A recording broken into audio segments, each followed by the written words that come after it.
Leon Edwards returns after a gap of almost 2 years and fights rising contender Belal Muhammad tonight. And you can watch it live exclusively on ESPN+. So don't wait.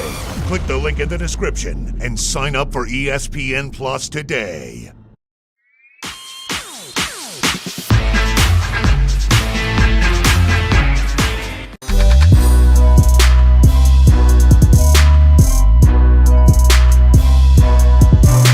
The last year and a half has been a frustrating year. I was meant to headline UFC London, and last year, March, the COVID hit, the world got shut down, and I couldn't travel to the States, so I wasn't able to compete over the last year or so. I had a fight booked for with Hamzat in December. That got pushed back. I had COVID. Got rescheduled for January. Then he had COVID, and then got rescheduled again for March. Then he got cancelled again because of lingering effects COVID that he had. So I was happy that the UFC decided to keep me on the same card. Found me a new opponent. Also, the first opponent that we had in mind was Kofi Covington.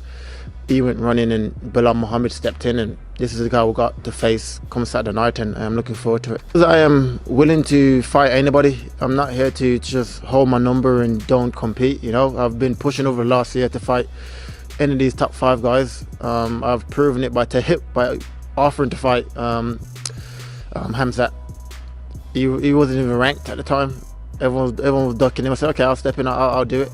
He fell out. Belal Muhammad, number 13. I said, I'll do it. You know, I'm just proving that to the UFC and to myself that I believe I'm number 1. So I couldn't give two to number 2 or 3. So that's what it is. Put them all in. I'll be a world champion if it goes the way I plan by the end of the year, and I'd like to fight 3 times this year if I could. I know because COVID might be weird, but I think 3 times this year will be perfect.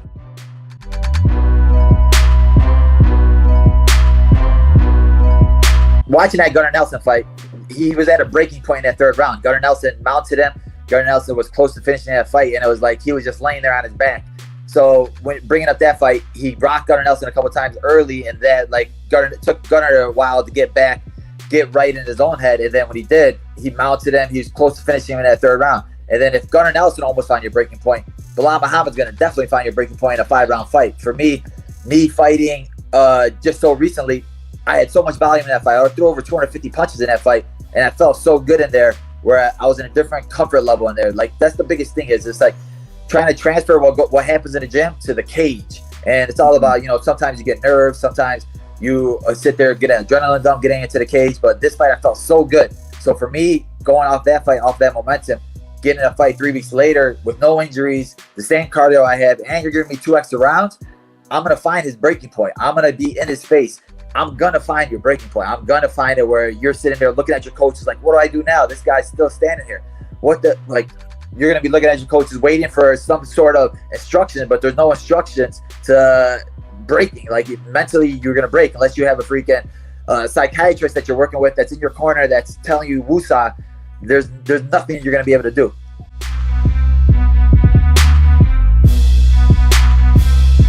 If you're a fan of my opponent, good, you should be. He's a fucking dope fighter. And, you know what I mean?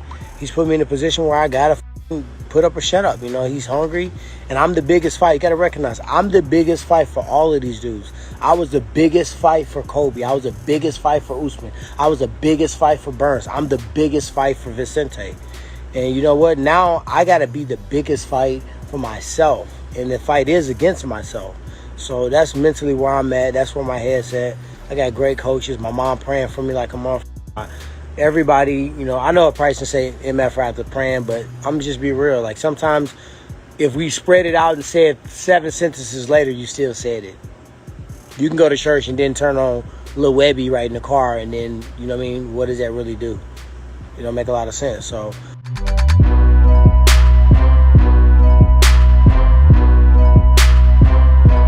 I mean, fair play to Juliana Pena, right? She's trying to do what Aljamain Sterling just did, become the champion of the world. That's the fight that everybody wants. You want the world title fight, and you'll take it anyway, which way the scenario comes around.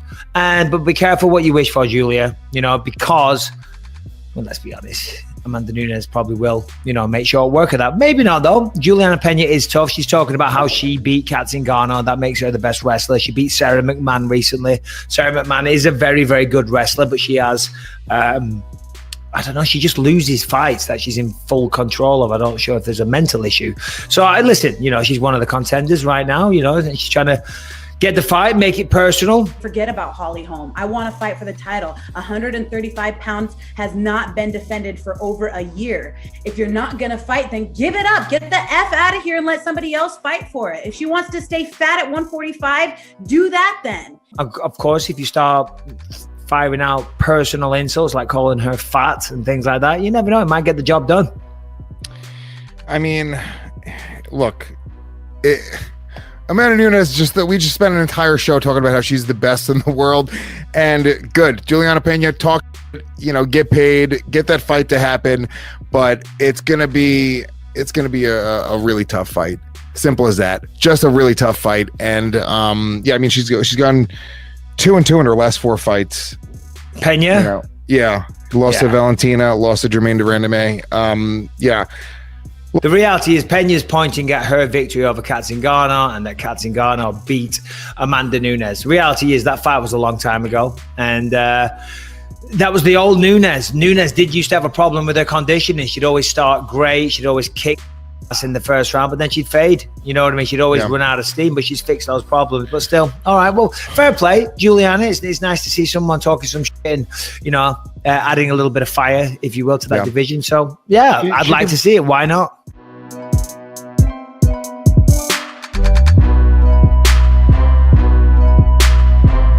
Makhavhev trains with Khabib Nurmagomedov, and as far as learning how to do what Khabib does, you could see it sprinkled all over his game. And Makhavhev is definitely going to be a problem for a lot of guys. When you're that good of a wrestler, that's going to be a problem. That's going to be a problem for anybody. So I'm really curious to see how he gets matched up in the future, man. I think he can definitely be a champion if he continues on this trajectory.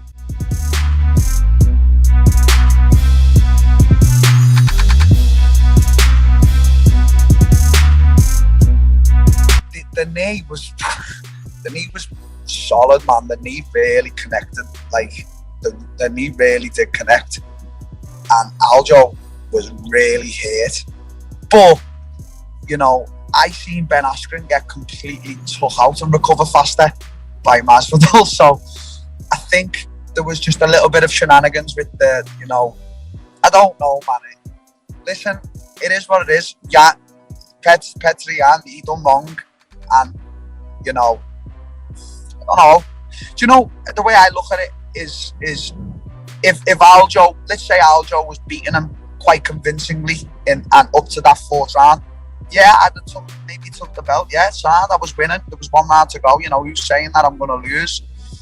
But, he was getting beat on from what I could see, he was getting beat and he was gassing. Like, he was gassing big time. Like, Petra was really putting it on him. So, I don't know, man. It's easy. It's easy to sit here but my coach came into the gym this morning, Ariel, and he was talking about. He doesn't usually talk about the UFC, but obviously he's watching Izzy and he's watching me. And he said, "What did you think of the Aljo thing and that?" And I was like, it wasn't good, was it? And he was like, "I would have killed you if you would have accepted that belt." And I was like, "Wow, yeah, coach." Like, so I don't know, man. Listen, I'm not hating on Aljo because Aljo. We can all say we wouldn't have took the belt and we wouldn't be celebrating, but who knows? But I don't know, man. It's a really, really touchy subject. I think ultimately there should have been no belt given.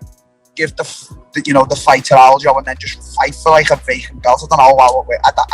It's a tough one, Ariel. It's really. I don't want to say too much because it's just my opinion, and everyone's going to have this like opinion, like, Aljo's or Petrian, like. Who's right, who's wrong in this situation, man? You don't know. It's a tough one to call.